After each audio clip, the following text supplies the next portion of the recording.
Mr. Arvanites, Here. Mr. Mancuso, Here. Mr. Jordan, Here. Mr. Griselle, Here. Mayor Wilson. Thank you. Thank you. Everyone, please join me in saying the Pledge of Allegiance. I pledge allegiance to the flag of the United States of America and to the republic For which it stands, one nation, nation under God, indivisible, with liberty and justice for all. The motion to approve the minutes of our July 16th meeting, please. So moved.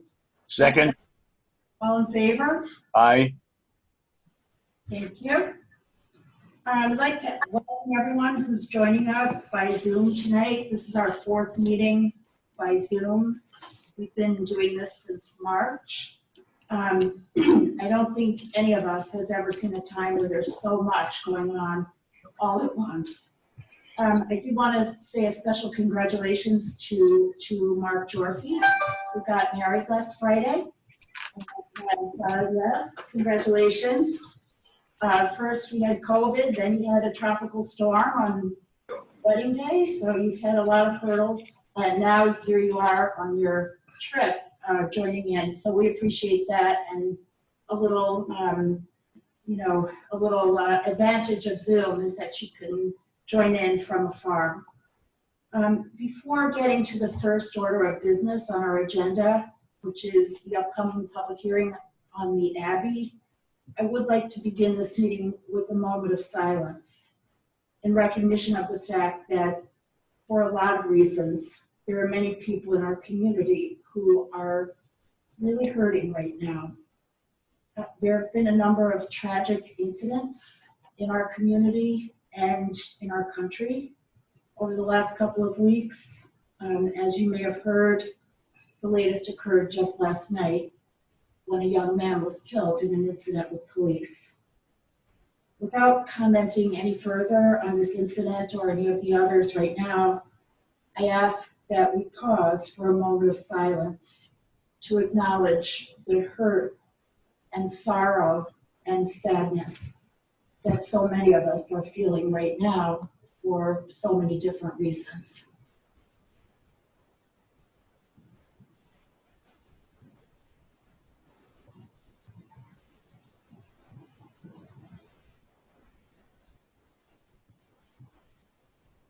Thank you. First item on our agenda tonight is a vote on Ordinance 7-20, which has to do with the date of the public hearing on the Abbey. Yesterday, I sent a detailed update to residents who have reached out to me to contact us regarding their thoughts about the Abbey. And this, I did see it was published today in the newspaper. If you haven't read it and you're interested in the full details, I do encourage you to take a look at that.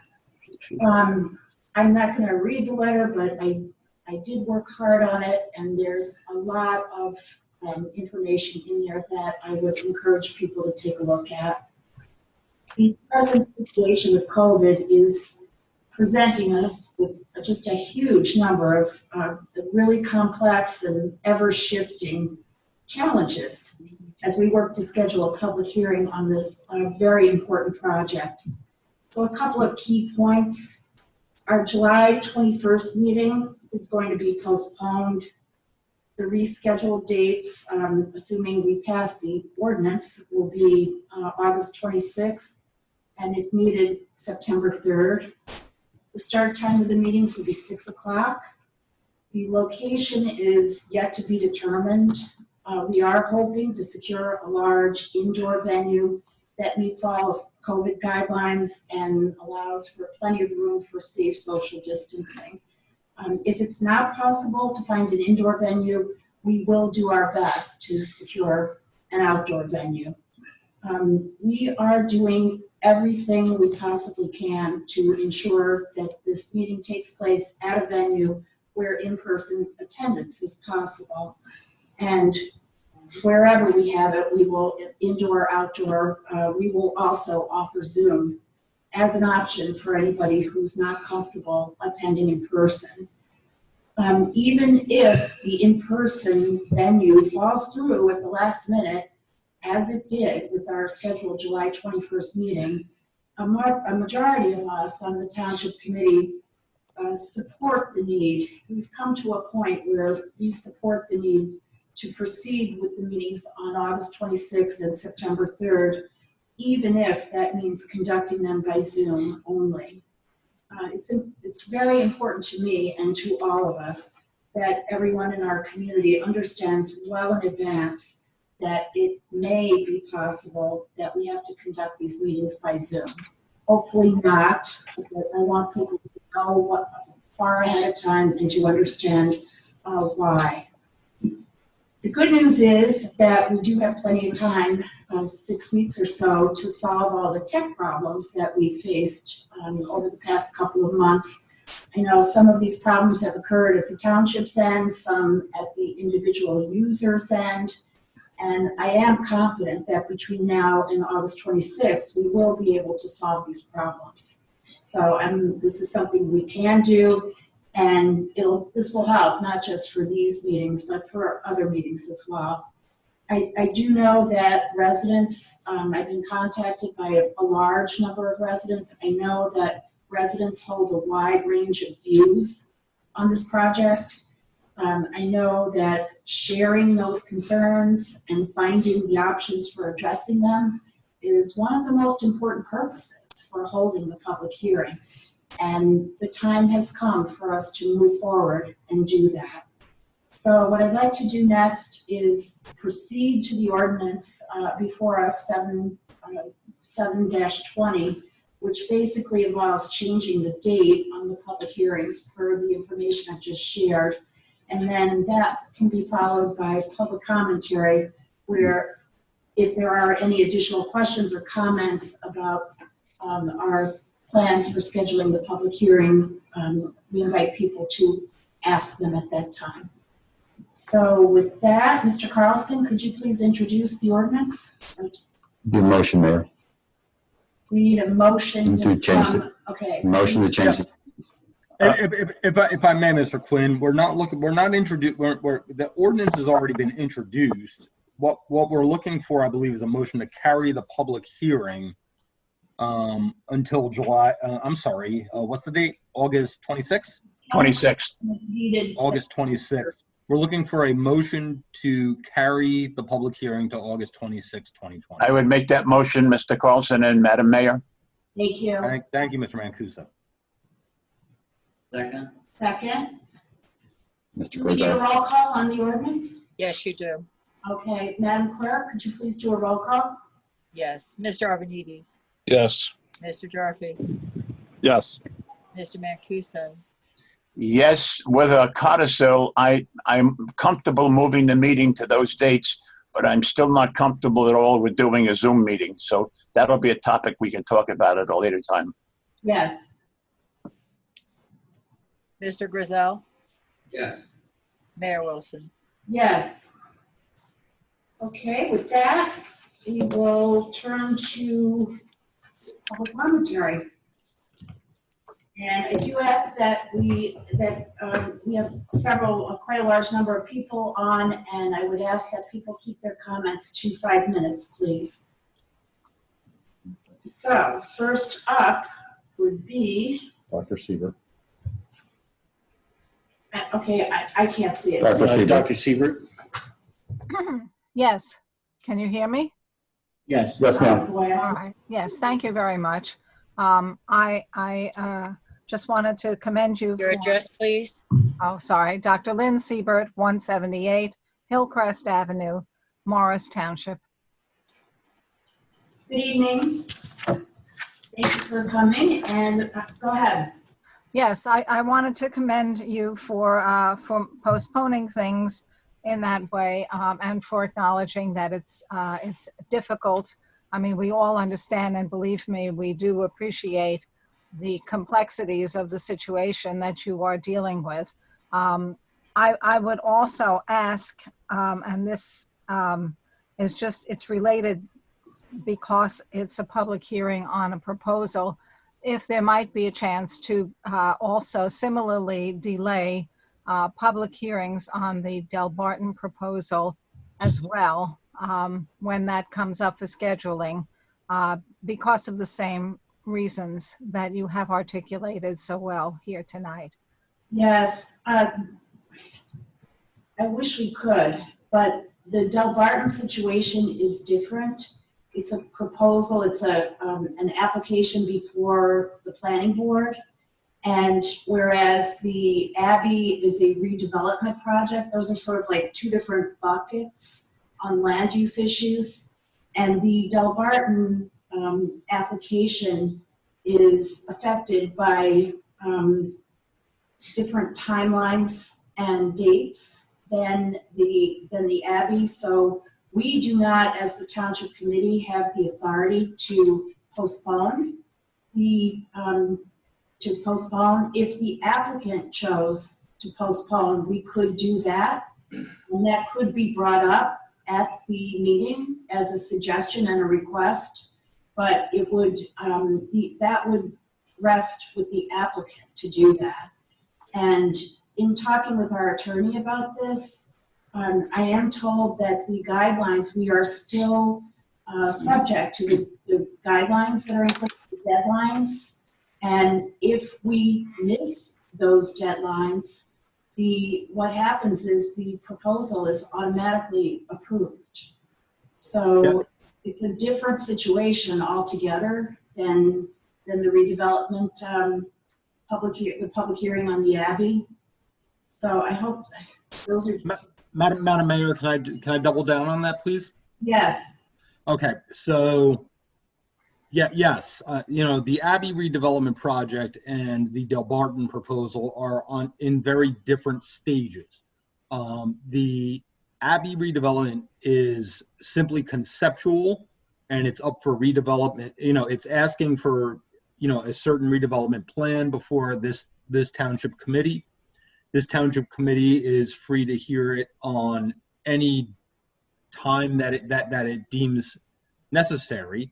I will say that this project's been in the works for a long time, and the prospect of the potential redevelopment of the property as proposed by the potential redeveloper, could be lost if it's delayed too long.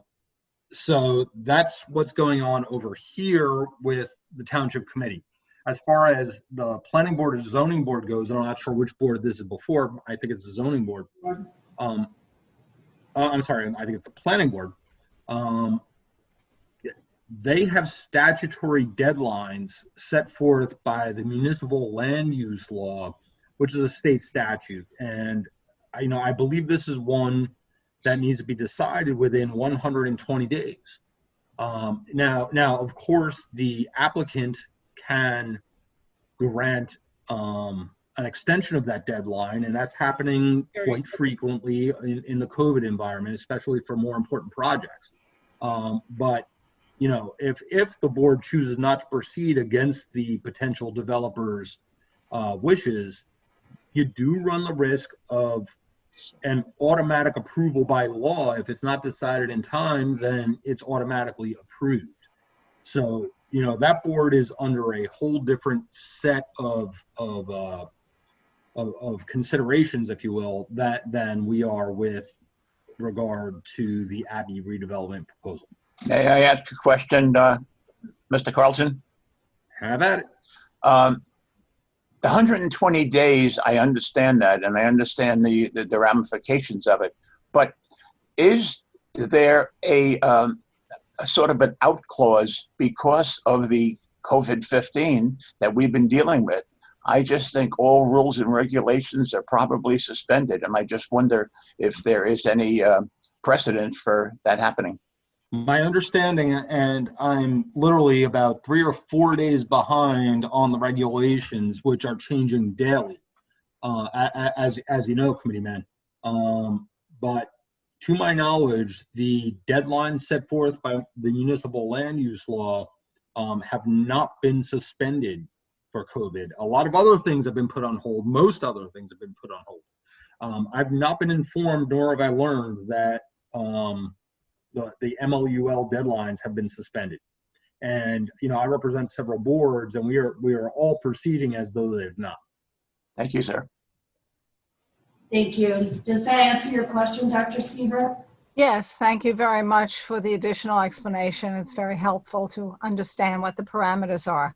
I hope that was helpful, and feel free to call my office if you want any further explanation. Yes, if you do, Mr. Carlson, if you do find out that, as Mr. Mancuso was inquiring, that they have been suspending MLUL timelines, will you come back and make that clear to the public?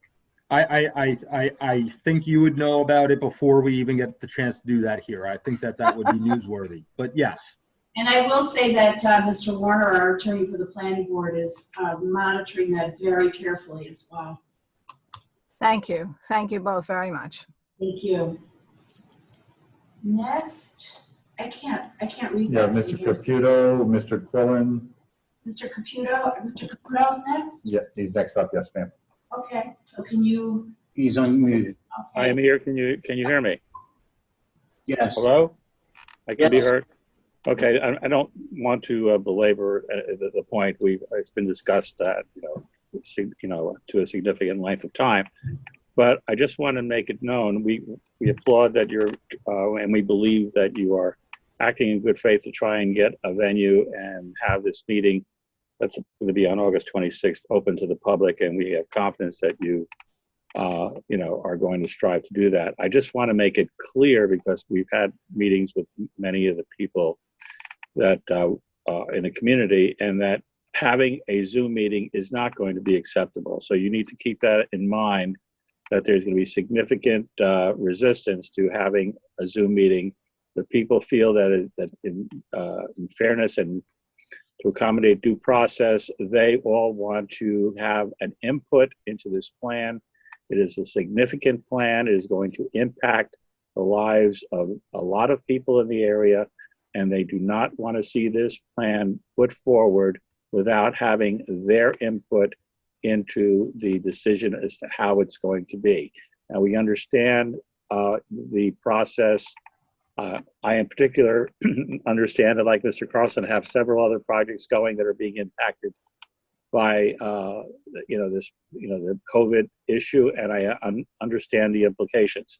However, the other side of that coin is that the residents need to have input into this application, and they do not. And the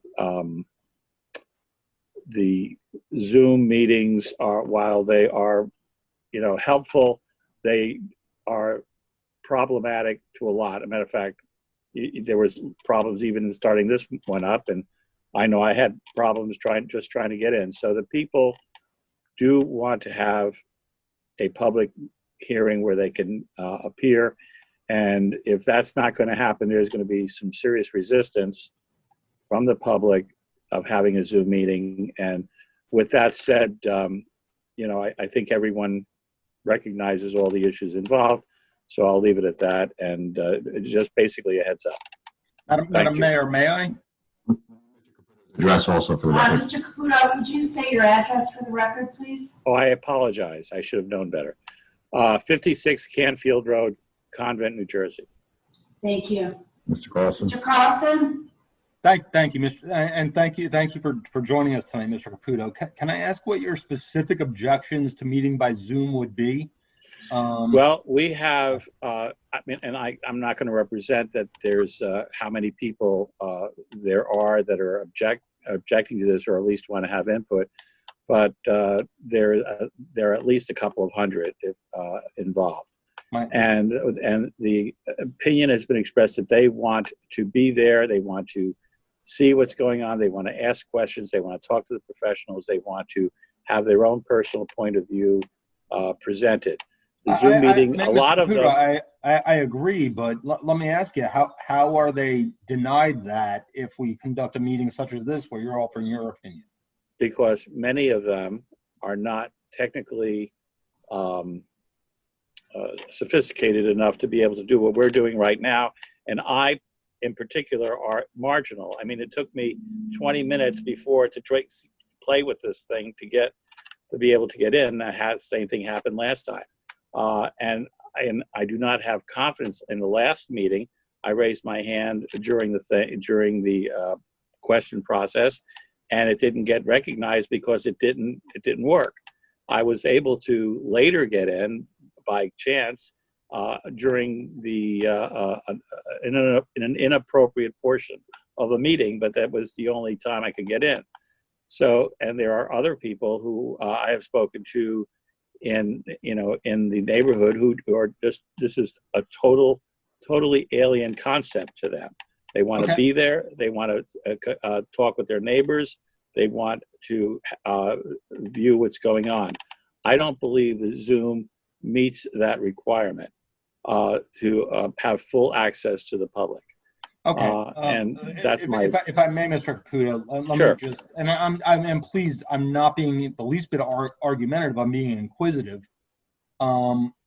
Mightn't online participation open it up to a segment of the population that wouldn't be able to attend a meeting in public? People with young children at home, whatever it may be. I'm literally asking that from an inquisitive point of view. No, I'm not objecting to there being a portion of the meeting, that it being optional for people to to Zoom in, and to those who are capable of doing it, that's fine. But there are a lot of people who are not capable of that, and want to be able to participate and will not be able to because of that. Plus, I think that they want to be present. They want to be able to see the faces of the people they're talking to.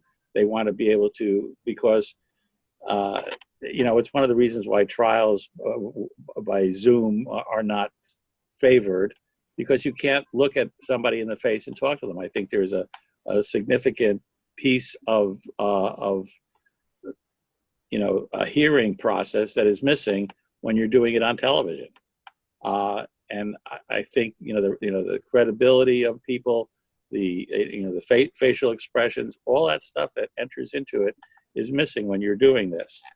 I'm like I said, I'm postponing my hearings for that reason. Well, there's more than that. I think that I have a major project in another town, where I've been putting it off because I feel that by having that meeting without the public being able to be present is handing somebody an appeal if they want to, because I think it doesn't comply with the statute. Now, this is planning board, not council or governing body, but in a planning board situation, I think that it doesn't meet the statutory requirements.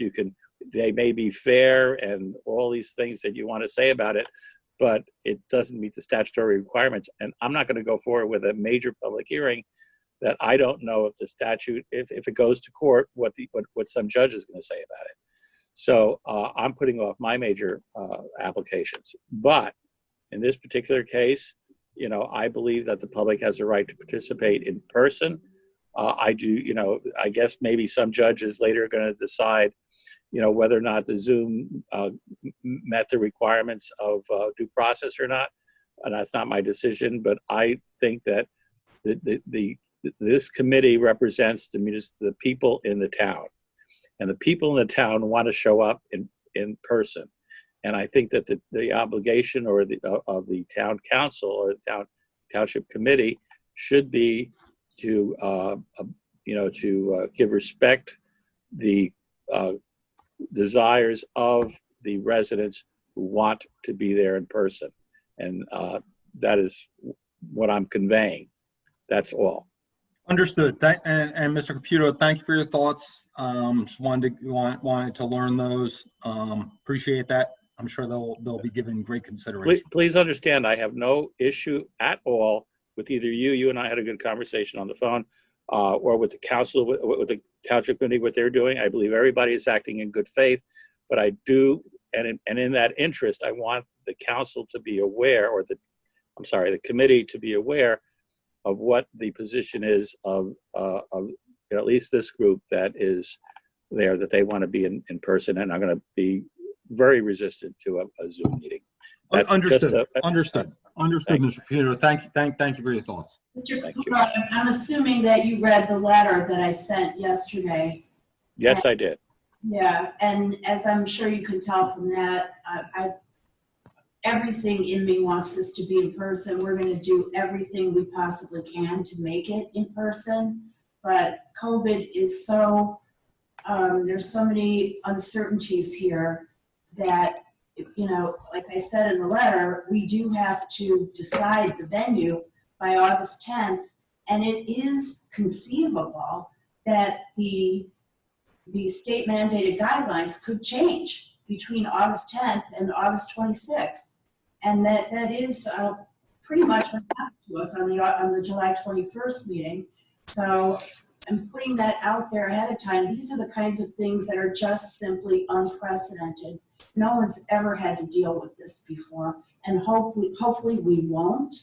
But I'm just putting it out ahead of time so everybody knows that all of the possibilities that are out there. And I totally understand that people want to attend in person. I'm 100% in favor of that. But we are getting to a point that postponing this indefinitely is going to jeopardize our ability to consider the proposal at all. And to me, that's a consideration that when you talk about what serves the best interest of our community, to me, we owe it to our community to make a decision on this proposal one way or the other. And hopefully we won't have to do it just by Zoom, but I am putting it out there that may come up as a possibility. So We understand that. I realize it's a hardship on the applicant or the developer, and I recognize that fully. And I know that the town has to give consideration to the project at some point. However, that consideration we feel is not a valid consideration unless the public has been able to participate in a meaningful way. And we don't feel that they can participate in a meaningful way in a Zoom meeting. And you know, of course, you're going to be guided accordingly, but you're also going to do whatever, whatever you feel, whatever the town feels they need to do. But you know, we feel that it would not be proper to have this meeting with a non-public portion of the meeting with people present to be able to express their opinions. And you know, like I said, we can go on and on this, as I know. but our position is what it is, and your position is whatever you decide before the meeting, and we'll all have to deal with it at that time. I just wanted you to know what our position was. That's all. I did not want to take this much of your time. That's okay. And I do want to add one last thing. In some of the responses I've gotten to the letter I sent yesterday, people they're engaging in creative thinking, out of the box thinking, offering various possibilities. I have faith in that too. You know, when you're faced with tough situations, sometimes creative solutions come out of it that nobody thought of before. So we'll see what happens. And if I may, Mayor, let me just testify for a moment that, you know, I've been in touch with, you know, all 5 township committee members on this. And let me tell you, you know, they are up day and night wrestling with this issue, trying to figure out what the best resolution is. So, you know, all 5 members, I can tell you, are being very attentive to what's being heard from the public on this. We are. Thank you. Thank you, Mr. Caputo. Thank you for taking the time. Mr. Quillen is up next. Mr. Quillen? Yes. George Quillen, I believe you're next. Give me a second. Can you hear me? We can hear you. Go ahead. Thank you. I'm George Quillen, 7 Bishop Court. For some reason, my camera is not working, so I apologize for that. I don't have a lot of specific comments about the Abbey, but I will make one, which is that I do feel we are in the presence of a very serious disease an epidemic which is unprecedented in our lifetimes, even the lifetimes of our parents. And we don't know how long this is going to go on. I don't think it's reasonable for the township to suspend all important business until large public gatherings are possible again, because we don't know how long that will be. 1 year, 18 months, 2 years, we just don't know. And so I do think that it's best to permit significant business to be conducted via Zoom. So I disagree with Mr. Caputo in that respect. And whoever it may be that he's representing, he says it's 200 people. Perhaps some sort of written communication should be made to the Township Committee about this. But my biggest comment, though, is one that I've made before, and that is that the format of these Zoom meetings is inadequate, in my opinion, to be considered a public meeting, because the members of the public have no opportunity to interact with one another. I can't tell who else is on the call other than the members of the Township Committee and the people that I see on Mr. Daly's screen.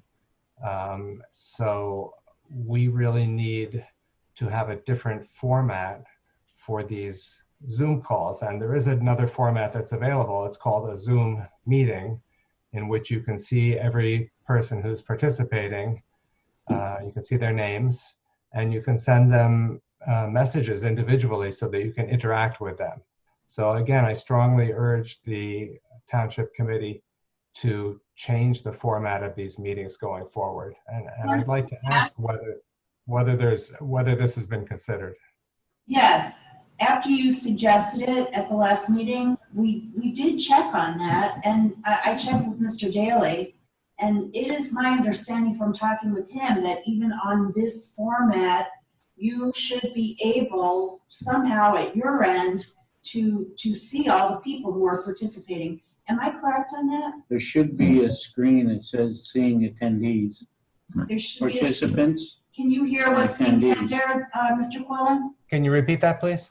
You should be able to see at the bottom of your screen something that says attendees. No, I just have raise hand, lower hand, and Q&A. Mayor, one of the issues with not using participant is people could come on and then they're getting hacked in. Many municipalities are having issues with profanity, nudity, and other things coming in on that venue of the regular Zoom meetings. That's why using the participant one that we're using, it is much more secure and prevent those kinds of things from happening. Yes. Yes. Well, you certainly don't want to allow people to share their screens. That's the biggest problem with Zoom and security. But Okay. private messages, I think, should be allowed.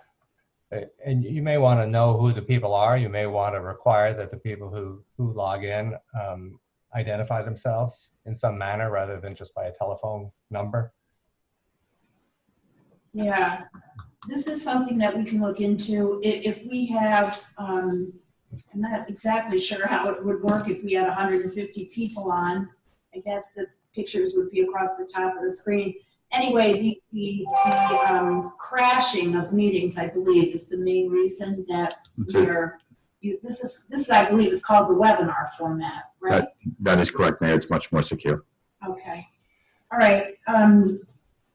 I hear you, Mr. Quillen, and I'm adding it to the list of things for us to be mindful of and look into and see if we can find any other creative solutions. Okay, yeah, I'd be happy to work with Mr. Quinn or anyone on the committee to explore ways to make this better for the public. Okay, we appreciate that. And I keep coming back to, we've got a little time here to work on this. So it's not like we need it tomorrow, which we faced that many times in COVID. So it's been another one of the challenges. Okay, is that it, Mr. Quillen? Okay. We have a telephone number Yes. next. Who do we have next? It's a telephone number. A telephone number? Yes. Hi, how you doing? This is Mr. Asgarian from 250 Mendon Road. Yeah, I think that you tried to answer my question, which was going to be for the planning board meeting potentially shifted for the Delbarton project. So I'm confused with a couple things. One is, so you're saying that you don't have the authority to shift that? I mean, because all the arguments that we just heard from the previous three callers with respect to like the intent of the public meeting, right? So I can't understand how, because it's a planning board meeting, it would make a difference in the sense that as a public, we can't participate fully, right? And I don't want to belabor the point that was just made, but or made by the two callers ago, but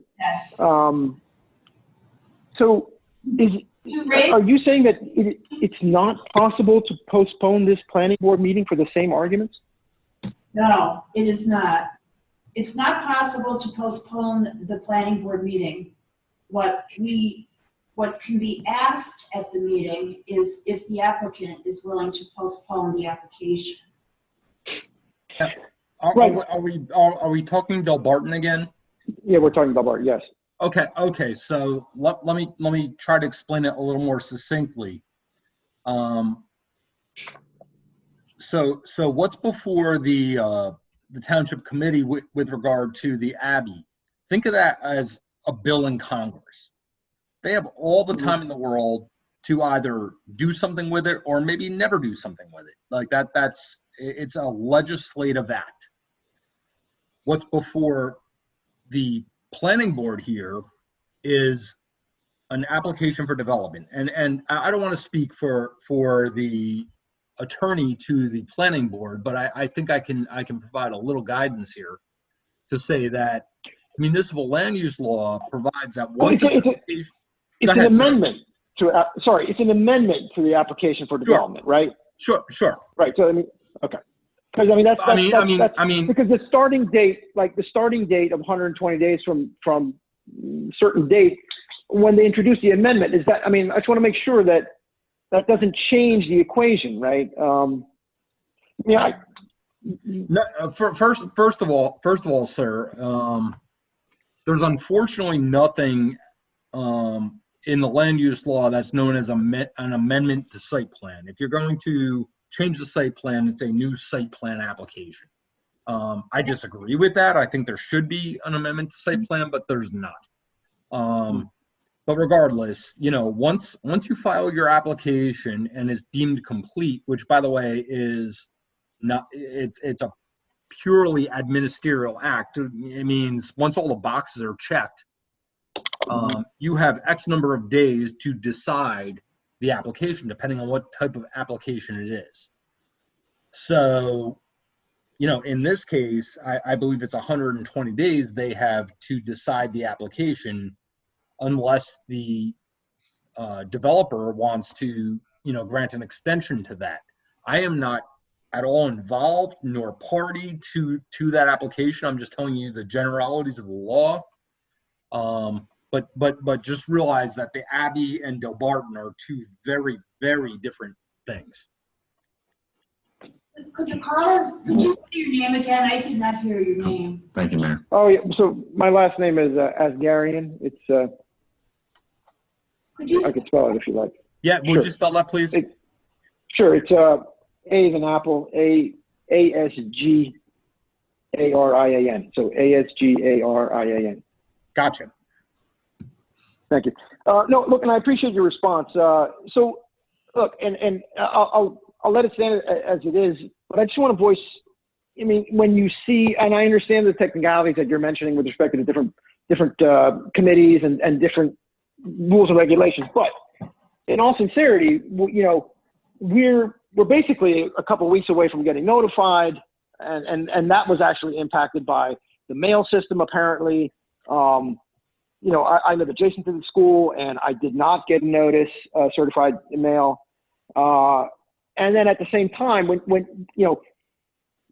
you say it's in motion and everything is based on their filing date, and that COVID-19 isn't going to be able to play a role, even if it was impacting the ability to have a full, public meeting. On the face of it, it just seems that the Abbey project is, the people who live in Common Station just seem to be, so much more important than, the folks here living in Mendham Road. And, and thank you for your explanation, but honestly, it just feels terrible. I know. No, and I had several, Mayor, I'll yield to you on that. yes, several residents have shared that feeling with me. I totally understand it, but that is not the case. It's because of what we're talking about here. It's like apples and oranges. They're not the same land use category. And for me, where there is a similarity is that Delbarton it's a very important community project. It's a complex application. My preference would be for it to be held in person. And in fact, I think it was 2 weekends ago, I was responding to people saying, yes, we can hold this in person, meaning in our meeting room. I then found out that the meeting room is less able to hold as many people as I thought. I thought there were 50. It turns out that our capacity is 25% of 140, which is 35. So, and then we also have the added factor that a majority of our township committee members are not in favor of allowing in-person attendance in our meeting room, even though the state mandated guidelines would allow it. So therefore, a number of reasons there, the Delbarton application, the public hearing there is not going to be in person. It will be by Zoom. And it concerns me, though I understand it, that people are feeling that it's because the Abbey is now more important. That's not it at all. If I had my way, Delbarton would be in person. We need in person for Delbarton. I agree, but in this setting in COVID, we are not going to be able to accomplish that, unfortunately, and I'm very sorry about that. Oh, thank you very much. I appreciate that for both of you. One last thing. If there is a change, I guess, for the municipal land usage, whatever board that is, Municipal Land Use Law, MLUL. It's a body of New Jersey law. Right. So someone mentioned earlier that it's possible that some of the rules and regulations with respect to the timeline, I guess 120 days, could possibly get postponed. How would we know if that were to happen? Well, let me weigh on that if I may, Madam Mayor. I'm quite frankly surprised that it had, as a land use practitioner, I do a lot of land use law. I represent 4 planning and zoning boards as well as many applicants. And this is what I've made my career doing. I'm actually surprised that it's not happened yet. So if it does happen, look, you will know. Okay. As I told a previous caller, it will be newsworthy. It will. Okay. And it will be discussed, I'm sure, at these meetings as well as Morris Township's planning and zoning board meetings. So you will not miss that information, I assure you. Okay. Oh, thank you very much. Thank you. Appreciate your time.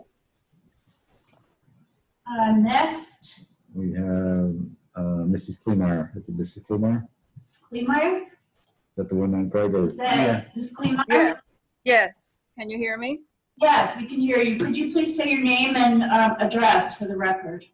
My name is Ann Klingmeyer, 6 Indian Head Road, Morris Township.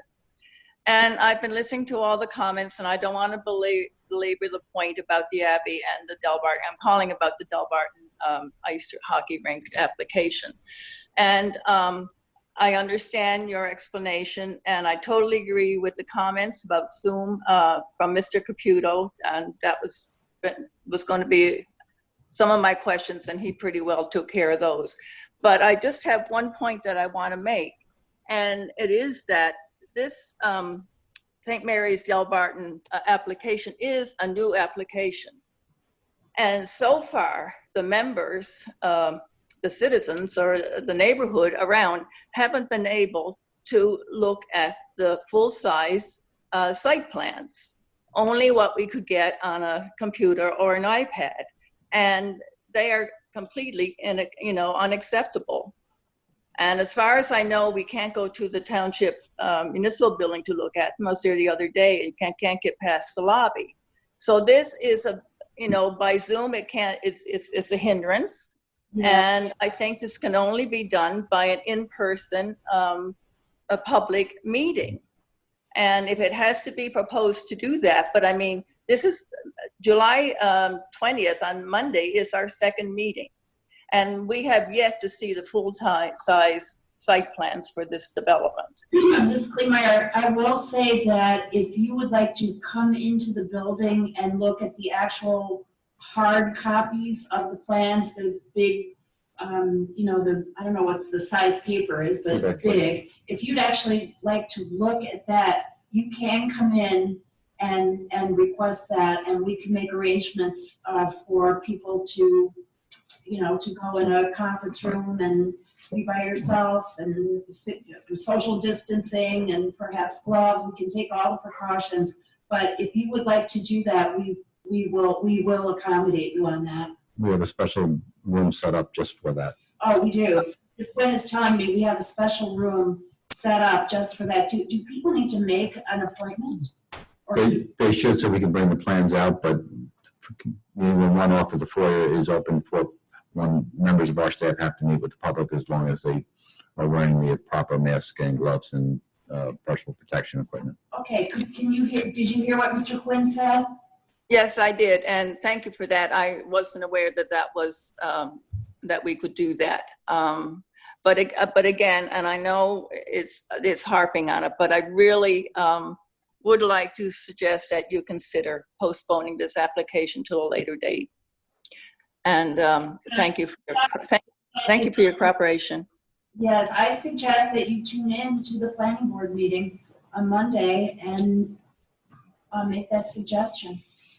Thank you. I will. Thank you. Thank you. Okay, next. Is it Mrs. Kostiak? Mrs. Kostiak. I can't see it. Mrs. Kostiak. Is Ann Kostiak? Yes. Can you hear me? Yes, we can hear you. Go ahead. Ann Kostiak, 6 Crescent Drive in Morris Township. Thank you for sharing your comments. Go ahead. I did receive your letter. We also received Jeff Grazel's email as well. But I have to agree with Remo Caputo regarding, and even the 2 other people, in speaking about Delbarton, people can't get in to see the larger plans. Yes, we have them online. Yes, we have them at home. But the Madison Hotels application last year is another example of people that should be able to be at the meetings to see the larger size plans, be able to ask questions, not have to worry about being dropped, or, as has been pointed out, not everybody has either computer access or knows how to work it. I know you're trying your best. I really do appreciate. We really were looking forward to being at the Mayo. But you had mentioned that it has to be decided by August 10th.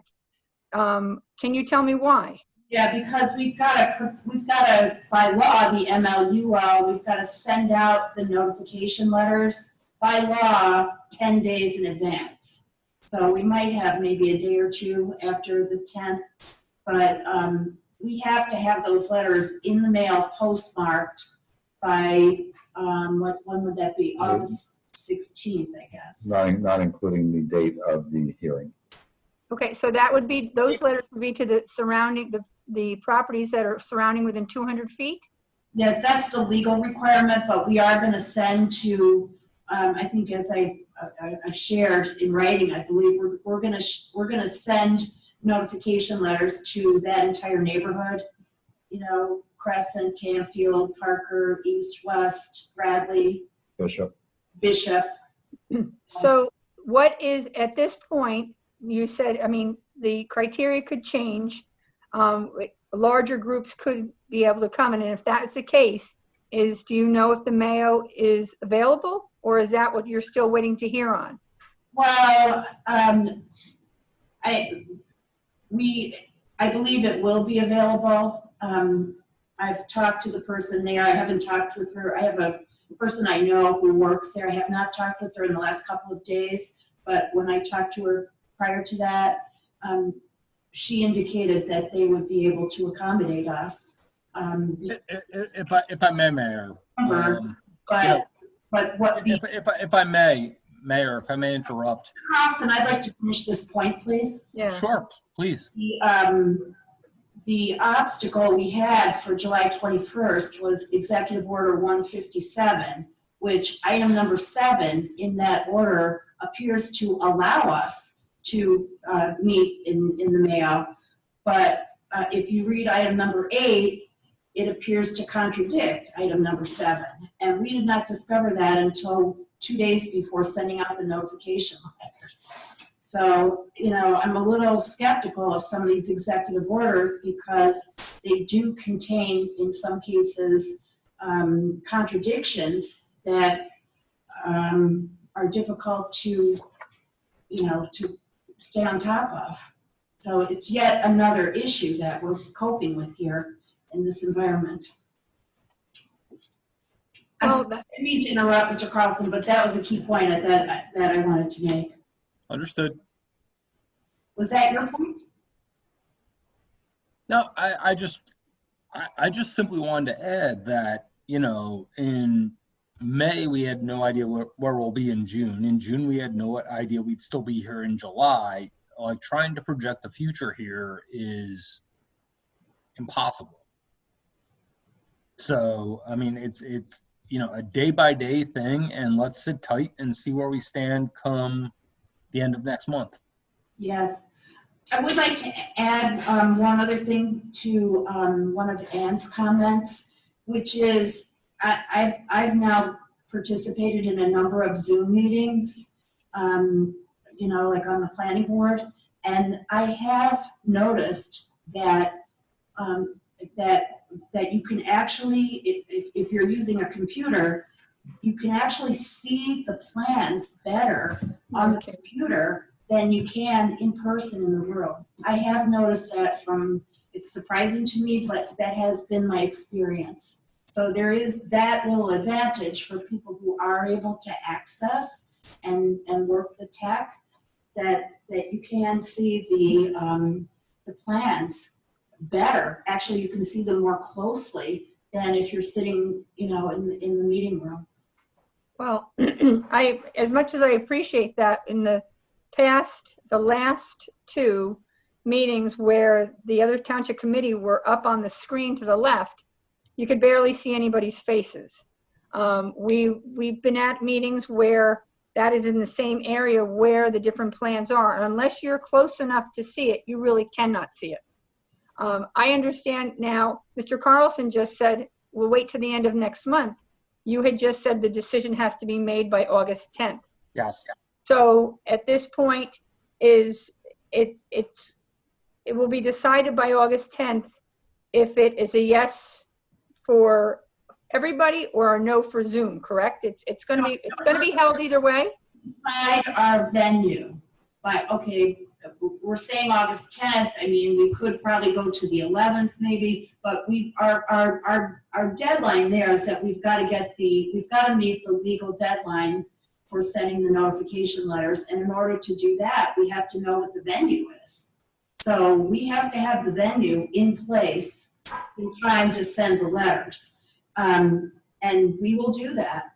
And I'm hoping we are looking at the Mayo. As of right now, unless Executive Order 157 changes, we are not going to be able to use the Mayo. And then in that case, you're talking a Zoom. No, we're looking at other indoor possibilities also. Hey, okay. Is on gyms, auditoriums, whatever we can find. Anybody who's got any ideas, let us know. We are actively looking for any venue that would work. Okay, well, thank you very much for your time. Guidelines, you know, people have to be able to socially distance. We've got to be able to have audio, good audio and visual, and we're open to suggestions, and we're also actively looking for outdoor. Outdoor is nice in some ways, but there's a lot of challenges with outdoor, not to mention rain.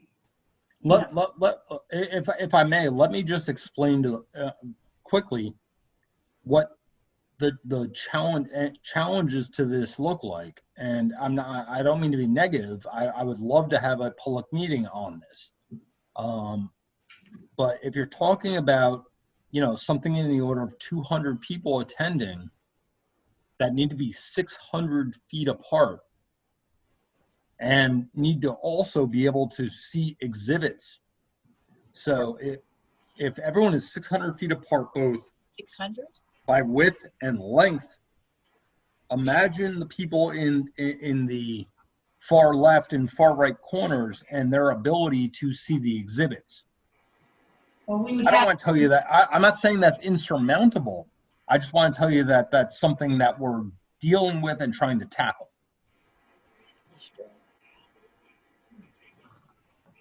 So, okay, thank you. Is that it? That's it. Thank you. Okay, thank you. Next, Mr. O'Reilly. Mr. O'Reilly.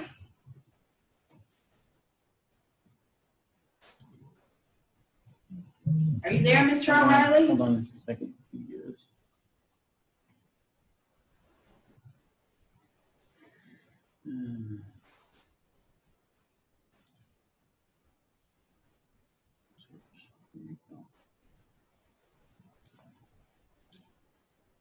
Mr. O'Reilly still on? It looks like the fan came down. Hold on. Yeah, I see him. It's allowing to talk. They want it promoted to a panelist. No. No, we're not doing that.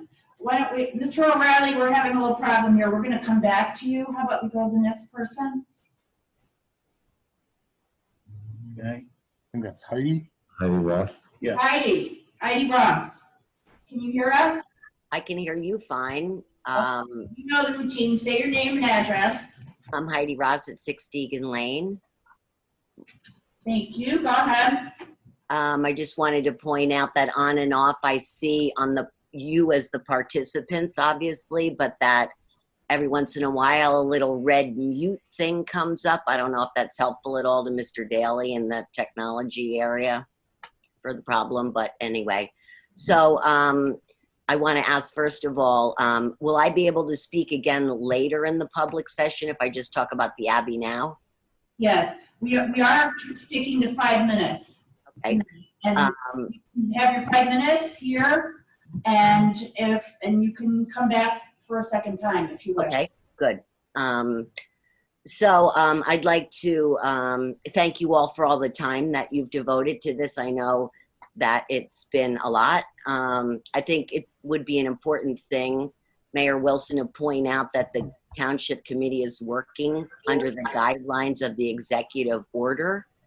I don't know if everybody's totally aware of that, and so that is, you know, something that I think is important for the public to know. And so that is kind of your guiding force in terms of, you know, what you're looking for. Is that not correct? Absolutely. We are guided by the state mandated guidelines which come through in the executive orders and various administrative orders and the Department of Health. And right. Those are the main sources. Right. So in regard to the executive order, it does seem highly unlikely that the executive order 157 is going to change and therefore clear up the discrepancy between 0.7 and 8, which are preventing the mayor from agreeing to allow the meeting to be held there. One of the suggestions I did make. If our numbers stay steady, it is not impossible that could change. Okay.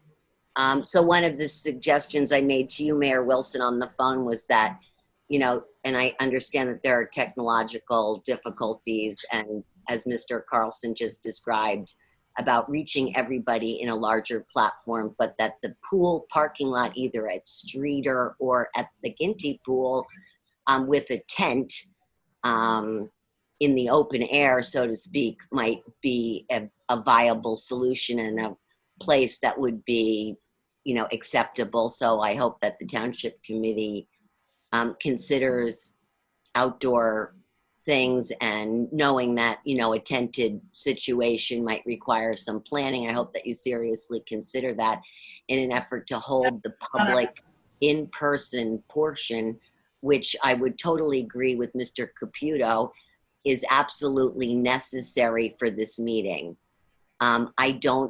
It is not my opinion that doing this public hearing exclusively by Zoom is going to be an acceptable platform for this particular public meeting. I think I am not a proponent of the Abbey Restoration Hardware Gallery concept. I think I would like to point out to the rest of the public who's tuned into this meeting that I believe that is going to create a major shift for the township in terms of the development on Madison Avenue. And having looked at Restoration Hardware and Mr. Maioli's promotional material on how they're spinning the idea of being located here in Morris Township, they are spinning it to be a destination. Heidi, this is not the public hearing on the Abbey. Right, I understand that, but that being the case, I think it's important to point out to the public that allowing this meeting to go on by Zoom alone, which I agree with Mr. Caputo, is going to diminish the availability of many people of the public who don't have the technological capacity to be heard or understand what all the components and the concerns of their neighbors are. And I think this is not just going to be a detriment to the neighborhood, but is going to change the whole strip of Madison Avenue and the focus of that area for the entire township. Right. So this isn't just a neighborhood issue. This is a bigger issue that affects the entire township. And it seems that if we hold the meeting by Zoom only, that we are bowing to the possible threat that Restoration Hardware will go walking. And I'm not sure that should be viewed as, or possibly actually be, the priority of the Township Committee, because I worry that in many regards that it could be, being that I'm assuming that there is a financial aspect of having this development continue, which I totally understand, that it would bring revenue of some kind, perhaps not in tax, but in some other fashion, that has also not been brought to light by anybody in a public way, but that the public venue portion be seriously considered and weighed, because I think that once we get into the planning board phase with this particular project, and it is under the constraints of the 120-day guidelines that will happen once it's in planning board phases, there will be less of an opportunity for public input. And I disagree with Mr. Quinlan that we have to move forward in that regard, because I think we need to let time evolve. And if that means putting off this decision and voting on this ordinance, I strongly recommend that this Township Committee move in that direction. Okay, understood. I appreciate your comments, and we are beyond 5 minutes. So we're gonna move on. If you would like to come back for a second time, we need to let everybody have their chance first. Thank you. Thank you. Back to Mr. O'Reilly. Back to Mr. O'Reilly. He still wants me to promote him with Something with his Mr. setup. O'Reilly, I don't know what you're doing at your end, but we are not able to promote you to panelist. No, because he doesn't have his audio off? his audio is off because the only Mr. thing. O'Reilly, I don't know if you can hear us, but your audio is apparently off. There's also dial number, correct? You want to use that? Okay, can we go on while, I'm hoping he can hear us and rectify it at his end. Mrs. Kostiak again? I do have his number if someone wants to call him and give him a little hint. Okay, who's next? I think we have everybody. Is that it? Okay, I don't Mr. see O'Reilly, I'm anybody. hoping you can hear us, and we'll come back to you in the second round of public commentary, which will be toward the end of the meeting. You can dial it. Walk back in. We're hearing the suggestion that maybe you should log out and log back in. It's not coming up with speak. I'm not inclined to wait for that. He may not have a speaker on his phone. Let's move on to the second round. You can come back on the You second. can come back in the second round, and I do have his number in my contacts, so if anybody wants to give him a call. Do you want me to dial him? Yeah, No. Let's see if he comes back in the second round. okay, so I think at this point, what we need is a motion to end the public commentary. I'll move. Move, we close the public portion, Madam Mayor. Thank you. Second, I'll second that. all in favor? Aye. Okay, thank you. Next, we have the, let's see, we have ordinance 1620. Mr. Carlson?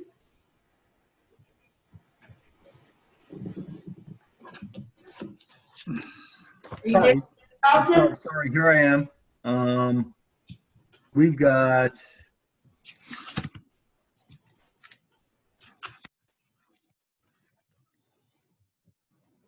I think I'm on the wrong version of the agenda, so bear with me. I apologize. We have got ordinance 16-20, amending chapter 460, section 14, towing and storage charges. Okay, so this is our second read of this ordinance, and as part of that, we do have a public hearing. So if there's anyone from the public? Motion Motion first. Motion, I'll move 07-20. Thank you. Second? Seconded. Thank you. At this time, if there's anyone from the public who would like to comment on this ordinance, please raise your hand. Is there anyone? No one? Okay. A motion to close the public comment? So moved. Seconded. Mr. Grayson would like to make a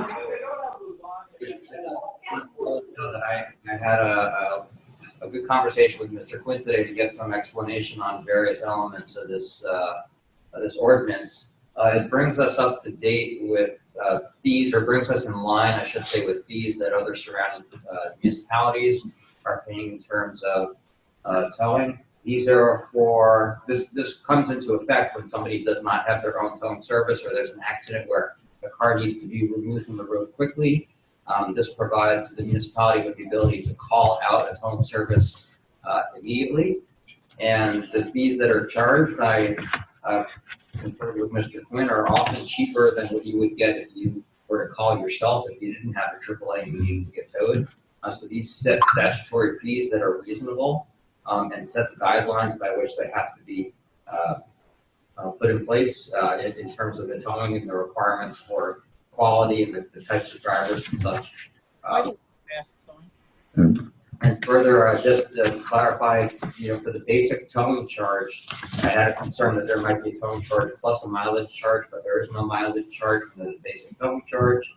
And that miles from the municipal to the car, so it's not once you leave the municipality that there's a mileage charge that goes into effect. You get a 5-mile radius outside of Morris Township to get your car towed to before the mileage rate comes into effect. So I do think that it is fair, reasonable, and so we should move forward.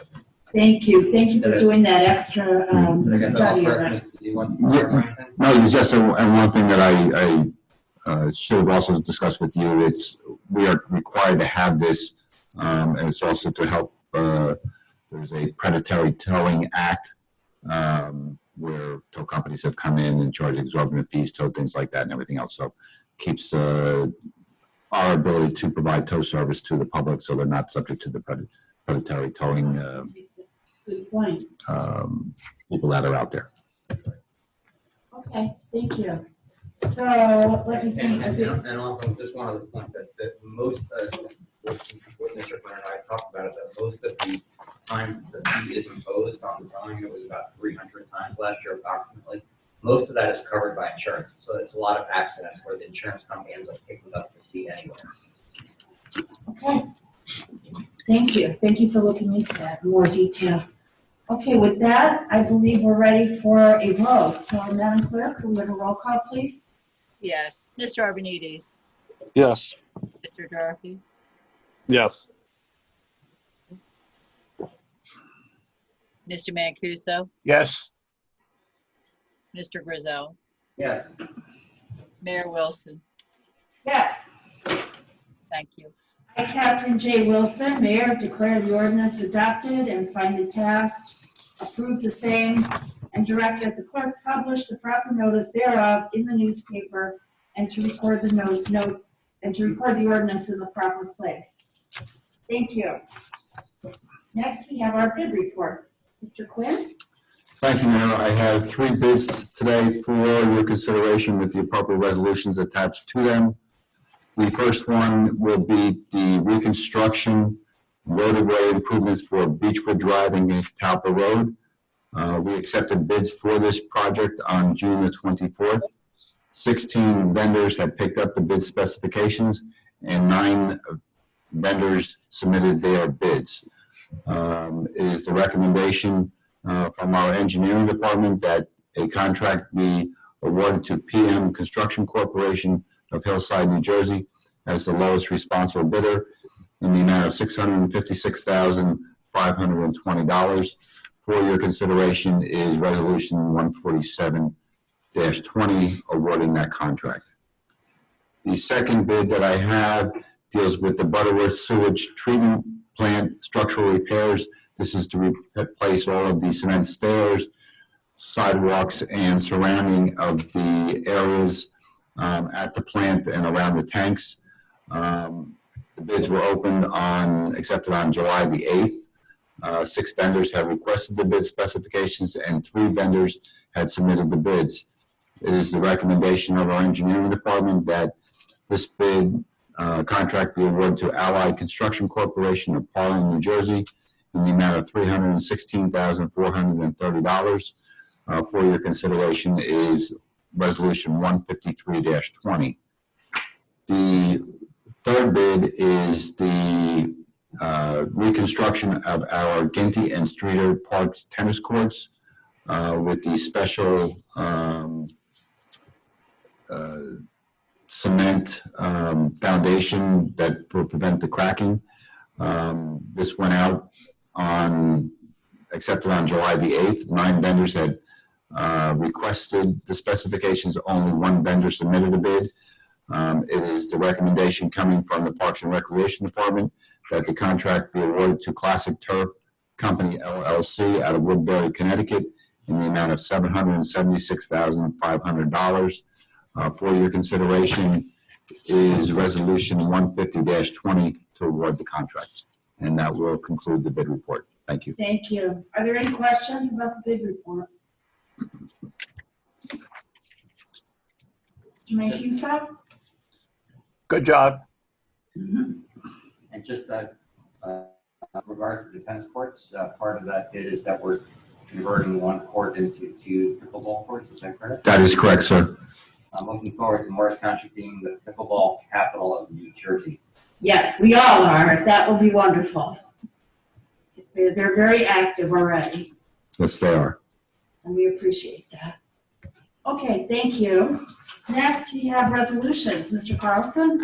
Thank you, Madam Mayor. I believe, if I'm reading correctly, we have resolutions 134-20 through 145-20, none of which I believe impact the fire department. So if anybody has one that they want separately considered, let me know, please.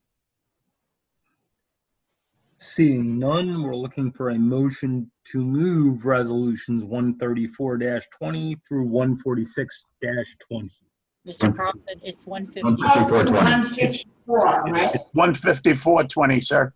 Again, I think thank you. 154-20. Okay. I make the motion, Peter. Thank you. Second? Second. Okay, roll call? Mr. Arvanites, Yes. Mr. Garfi, Yes. Mancuso, Yes. Mr. Griselle. Mr. Griselle, Yes. Mayor Wilson. Yes. Thank you. Thank you. General business correspondence as circulated. As circulated, so moved. Second, Second. all in favor? Aye. Aye, thank you. Okay, we're at the standing committee reports and commentary by township committee. Mr. Arvanites. I don't have anything to report other than our pool's opened. Everything seems to be running smoothly, except for some issues that we had after the last tropical storm that passed through. But I think everything is back on track. And that's it for now. Thank you. Thank you. Mr. Jarphy. Mayor, I'll keep my remarks brief. For the Communications Standing Committee, I'll be working with you and Mr. Quinn and his staff on drafting up a plan for our fall newsletter, as I've discussed previously. Additionally, for infrastructure, that work is being done on Common Station. The improvements are being made, so looking forward to seeing the final product. And lastly, I'm going to thank Kelly right now, since I am now taking up time, part of our COVID-style honeymoon with my family, to be on this meeting. Congratulations, sir. Congratulations. Congratulations, Mark. Thank you. Thank you. Mr. Mancuso. Thank you very much. Just a couple of words about the Zoom virtual meetings. Understand the difficulty that occurs. Mr. Caputo brought some of that to mind, in the sense that it's difficult. I timed the first 4 people we had, and it took 40 minutes to get 4 people through. So under his hypothesis that we have possibly 200 people coming to a meeting, and say just 100 of them speak, that works out to 16 hours, which means we'd have to have 4 meetings to hear everybody. And that concerns me considerably. I think we have to do what is best for all of our residents, and especially those who are impacted by any of the projects that we deal with. Okay, my point. Aside from that, I'd like to wish the best wishes to our ex-Fire Chief Jesse Carr. Wish him all the best in his life as he goes on. I noticed in our resolutions that we have appointed 6 special Class 3 officers to cover all of our schools, and I think that is a wonderful thing. We've had the appointment of Paul Crystal as a probationary patrolman, and we had our current audit come in, and our auditors gave us a perfect mark. And I have to say that Fran DeAngelis, our Chief Financial Officer, is greatly responsible for that. And once again, I just have to point out that Mr. Quinn, I think in the 115 days since the executive orders have been in place, has done an Herculean job keeping Morris Township employees safe. And I commend you once again, sir. That's all I have, ma'am. Thank you. Thank you. Mr. Griselle. I would like to echo Mr. Mancuso's remarks and congratulating Jesse Carr on his retirement as a fire chief. Wish him well in his retirement. Also, Mr. Mancuso mentioned the appointment of probationary officer Paul Crystal. We had a retirement in the police department, which is why we're hiring a new officer. Mr. Mancuso and I, as part of the police committee, interviewed him along with Mr. Quinn, and we continue to be impressed with the quality of applicants that Chief DiCarlo is bringing forward, and that is going to be a great addition to the Morris Township Police Force. So I wish him well in his upcoming career here in Morris Township. The mayor started the meeting tonight with a moment of silence and some sad news. So I wanted to share some happy news coming out of the police department. And that is on July 24th at 10:39 a.m., patrols were dispatched to North Star Drive in Morris Township for a report of a female in labor inside a motor vehicle.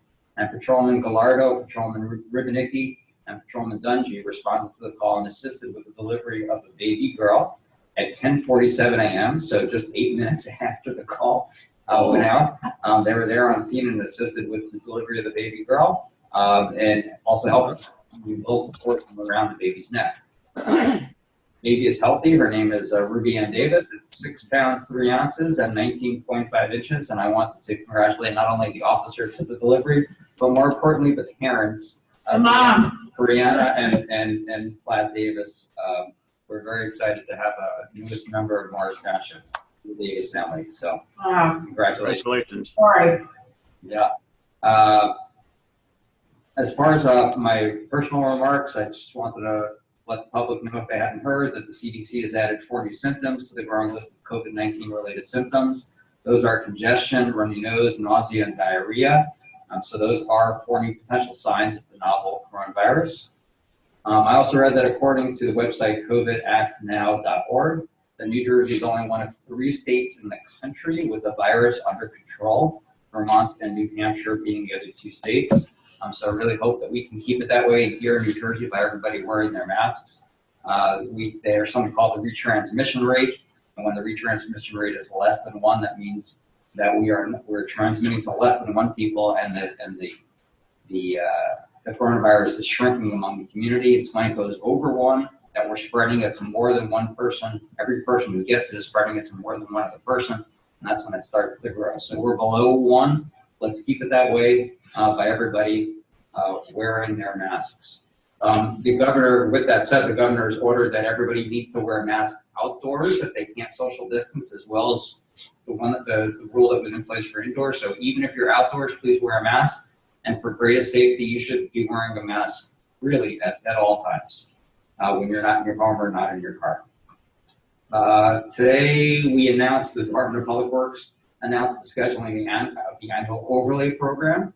And that's going to start on Monday, July 20th. And we have many streets that are being paved this year: Bluestone Terrace, Butterworth Drive, Chatham Walk, Manor Drive, Netherton Terrace, Stony Brook Way, Quaker Road. If you're on any of these streets, your streets are going to be repaved. And then we have 3 additional streets: Harwich Road, Kissel Lane, and Wattenon. Why were those separated? There are current construction projects going on for those 3 streets, and once those construction projects are completed, then we can repave the roads. Okay. Yeah, redevelopment. So Harwich, Kissel Lane, and Wattenon Road. We don't want anything. Paved this year. So I told the attorney, well, they should make it a mosque. uh, That would be helpful. some feedback in the background there. So I'll close by just reminding everybody to please remain vigilant with their health protection suits against COVID-19. As I've driven through town, I'm still seeing too many people that are not wearing masks, and this is a concern to me. So I just remind residents, for maximum safety and protection for both yourself and everybody else around you, please wear a mask at all times when you are in proximity to another person and can't be socially distanced 6 feet. Thank you. Thank you, Mr. Blaisdell. Madam Mayor, could I have 30 seconds, please? I forgot one item. Sure. Through our email services, could we hear from people on both sides of this issue to indicate to us their feeling about having the virtual or Zoom meetings? I would appreciate getting a better idea and a feeling as to what the consensus is. Thank you, ma'am. What do you mean, Mr. Mancuso? I'm not sure what you're... I'd like people to send emails to the Township Committee. Okay.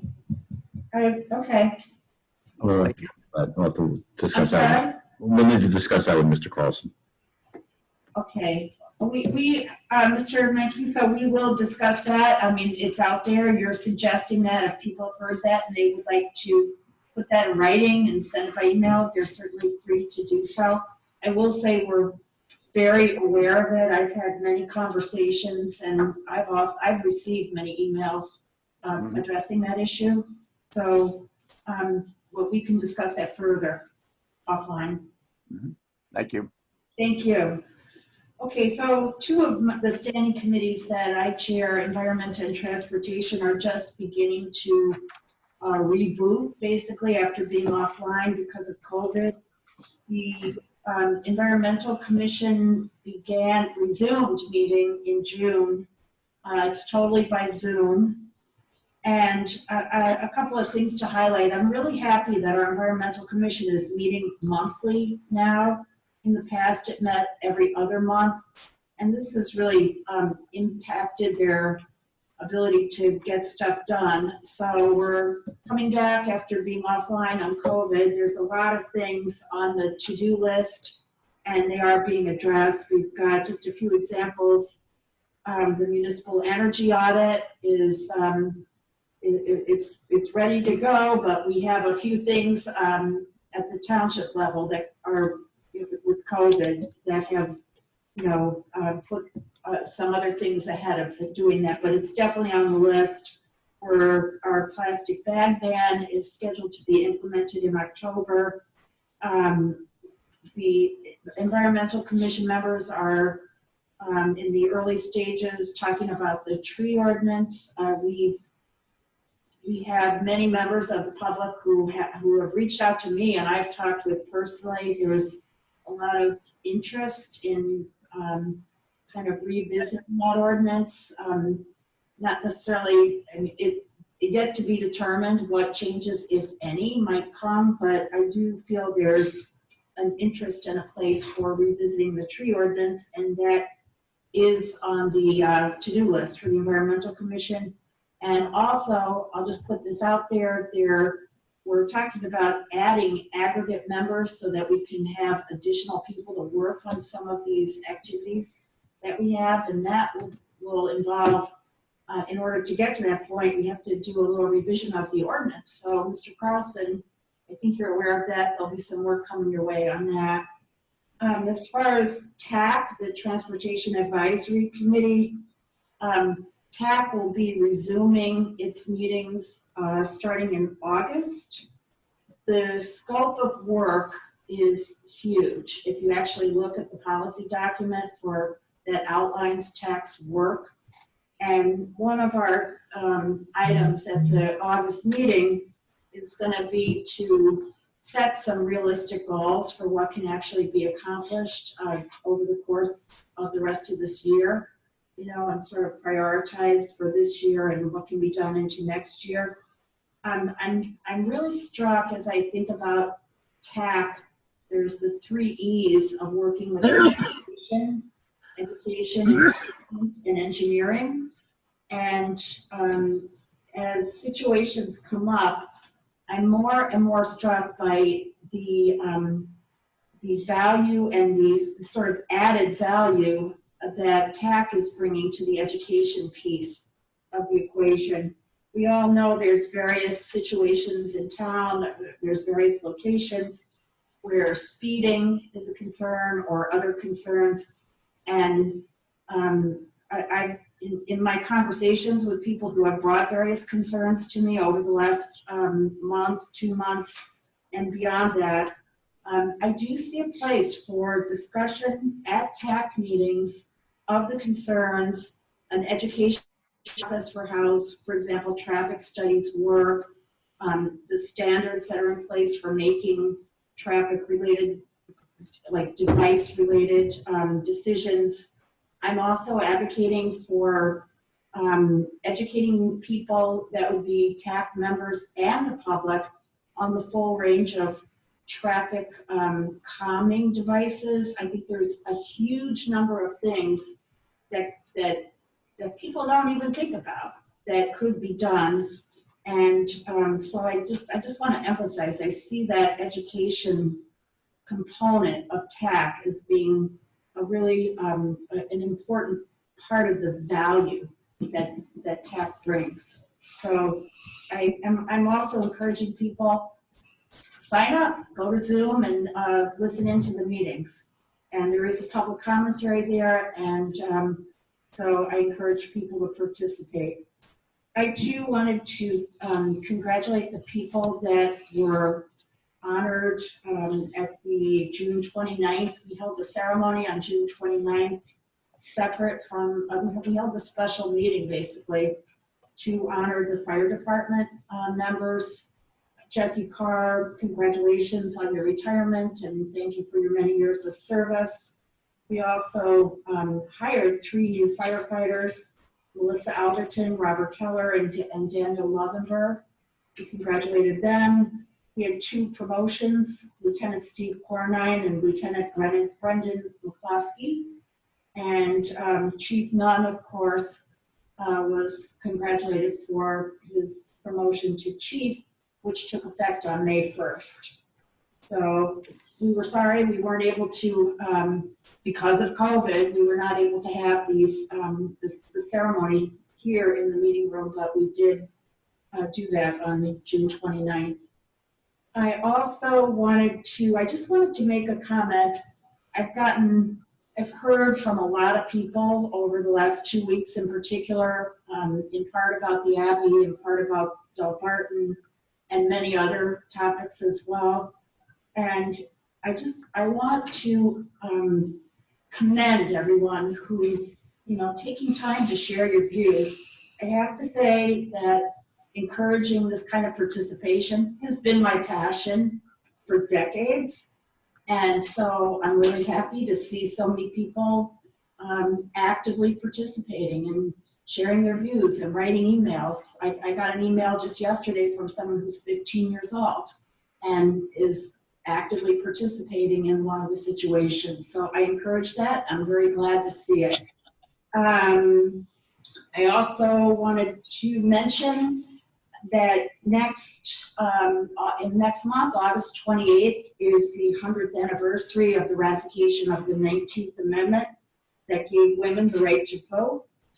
If you had talked to me in the beginning of this year, I thought this was going to be a centerpiece theme of my activities. I am passionate about this. I think it's a really important anniversary for us to acknowledge and celebrate. And I have to say, with all the COVID stuff, I really haven't done as much as I would like. I did have plans with some other elected officials I know, women, to do an activity in June, and we were not able to pull it off. So we are hoping to do something to commemorate the 19th Amendment in August. The official date is August 28th. That's the day it was ratified nationally. And we did actually in February here, I was very happy, we had put up our purple lights to commemorate New Jersey's ratification, which was 100 years ago in February. Anyway, that would conclude my comments for tonight. And I thank you. And at this time, we will return to our second public comment. Mr. O'Reilly back? Yes. Mr. O'Reilly, are you back?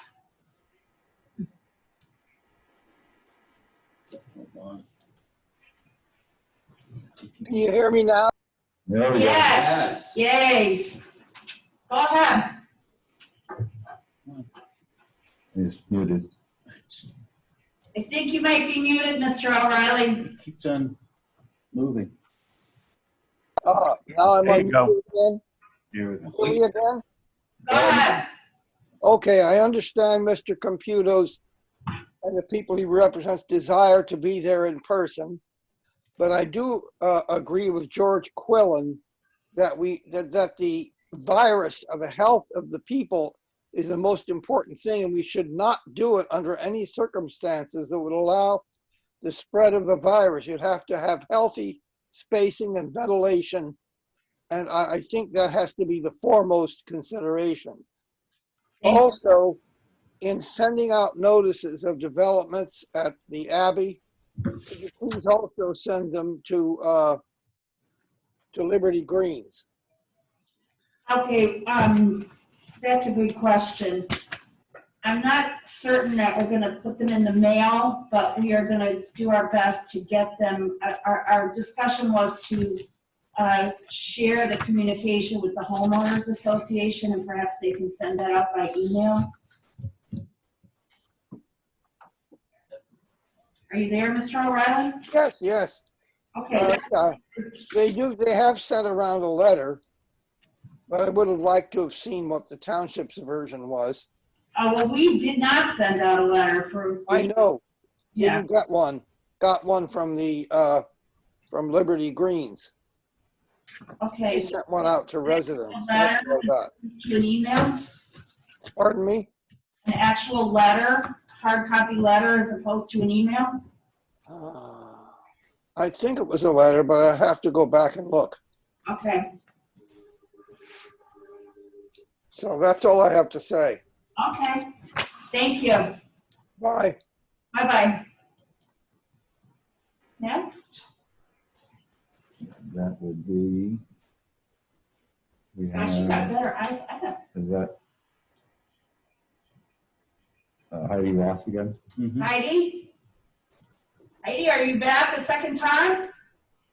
I'm Get unmuted and there she goes. Okay. Can I be heard now? Yeah. 5 minutes. Okay, I'm bringing up the subject of the Citizen Police Academy course that's being offered. Mm-hmm. And so, in having spent a little more time in looking over the course and the postings on the municipal website and looking at other towns' postings, there's a couple of things I'd like to bring forward. One is the picture that is posted on the municipal website in attachment to, I think it was on the municipal messenger. Yes. And the photograph that's posted shows a prior year's graduating class pointing their hands at the camera lens as if they're holding guns in their hand. And the backdrop of the photograph is the view through a scope. So, it's like a big board that they're standing in front of that looks like the scope of a gun. And they were asked or encouraged to pose in this manner. And that was the photograph that was chosen to promote the class on the municipal messenger. And I'd like to point out to the Township Committee that I in particular find this an appalling inclusion for a course that is supposed to heighten awareness of this citizens' engagement with the police department, because it appears that it is encouraging public use of weapons. And so I just wanted to point that out. In looking at the website, I could not find that photograph, but when I Googled it, I was able to find that and other photographs that were presented, I think, in a prior class's promotional material, I'll call it, meaning in a prior year. And it appears that that photograph had been taken at that point. I think that such a photograph,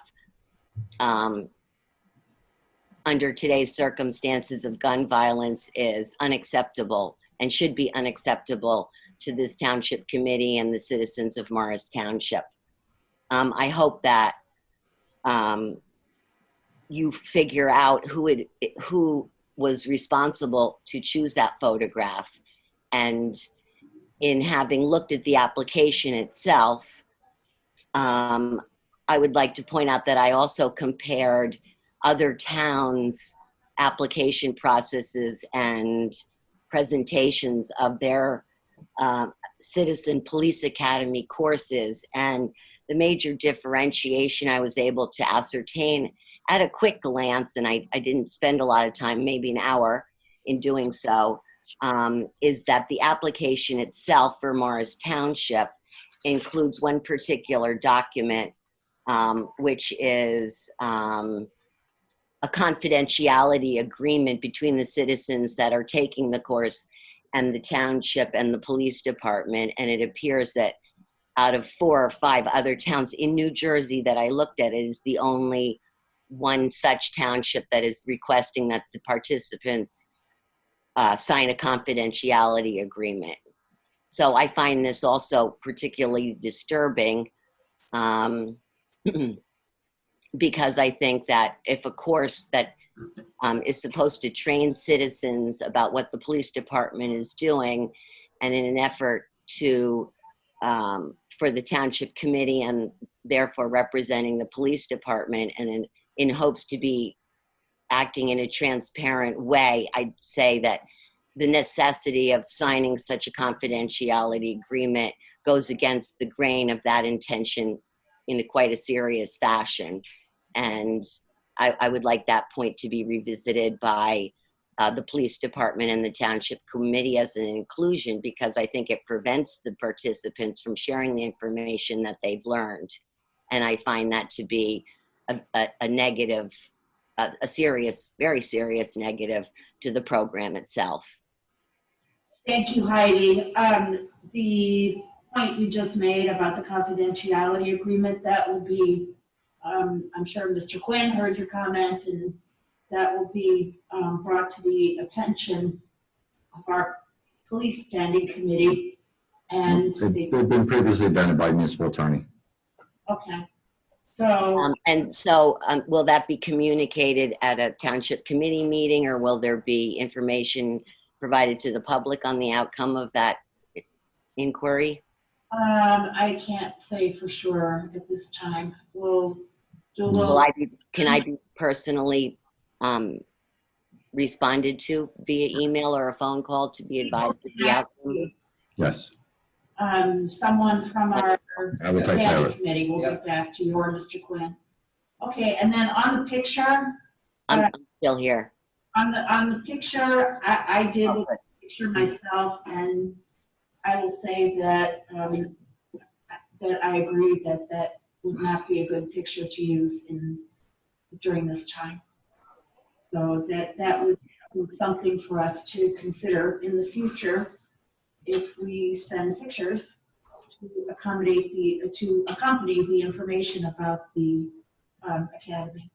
I mean, in the application, there is also, a document that the participants have to sign where their photos won't be used in various manners. And there are also photos on the links to the prior year's classes where citizens are, holding guns, and the police department is, I guess, encouraging the use of citizens using guns or knowing about guns or whatever. And I just don't know if this is a appropriate direction to be moving in. I would rather see the township committee and the police department working towards some kind of a broader general class about what the police department does and what it engages in a format that might really be more of an encouraging sort for participants, citizens to engage in. This class of 20 people or 25 people at the most represents 0.0009% of the population of the town, which means that for whatever reason, a select group of people is getting this information, and I find that very disturbing. I think that there should be a format of courses where information on what the police department is doing and how they're doing it be done on a scale that more participation can be encouraged for more open dialogue between the citizens of the township and the police department. And I think that would be much more appropriate. Okay, thank you, Heidi. We will look into this, and someone, either Mr. Quinn or someone from our police standing committee, will get back to you. So, great. Thank you very much for that. Thank you. Next up, William Sisti. William Sisti. Mm-hmm. Mr. Sisti. Can you guys hear me? Yeah. Great. 27 Raynor Road. Couple comments. I'll keep it quick. There was talk a few meetings back about Raynor Road being paved or some sort of work being done. Is that still on the books, or did that get pushed back for another year? No, it's the road reconstruction project, and it's currently in the design phase, and it will be going out with a neighborhood meeting, and then the final bid spec going out and awarded the contract. I would anticipate that the contract would be awarded sometime late summer, early fall. Okay, when do we think that the community comms or meeting would be? Would that be July, August-ish? Yes, sir. All right, cool. And then, not to talk about Zoom even more, but I do think there's value in being able to see the other people that have joined the meeting. As George Quinlan was saying earlier, and